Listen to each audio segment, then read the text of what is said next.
各位早晨，先陪大家睇下分區氣温。截至上晝7點，各區最低氣温介乎15至16.8度。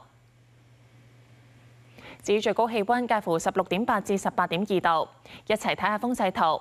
一股達到強風程度嘅偏東氣流正係影響廣東沿岸，本港風勢間唔中都頗大下㗎。同時一道雲帶正係覆蓋各區。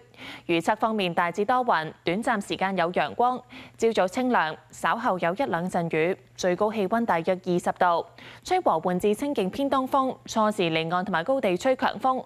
喺未來一兩日風勢比較大，有一兩陣雨，天氣清涼。去到星期一同埋星期二天氣和暖，可以見到最高氣温大約係22至23度，風勢會逐漸減弱，而且早晚有薄霧。而且今日上晝嘅空氣質素健康風險，一般監測站係低，路邊監測站係低至中。睇埋預測今日嘅最高紫外線指數係6，強度屬於高。睇埋其他城市天氣。廣州多雲，澳門落雨；廈門多雲，台北多雲；上海多雲；北京天晴；瀋陽多雲，首爾多雲；大阪多雲，東京多雲；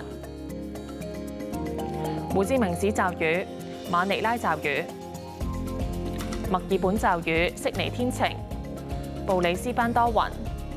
奧克蘭驟雨，溫哥華落雨，三藩市落雨，洛杉磯天晴，紐約天晴，多倫多落雪，倫敦多雲，巴黎多雲，阿姆斯特丹多雲，法蘭克福落雨，蘇黎世多雲。天氣先講到呢度。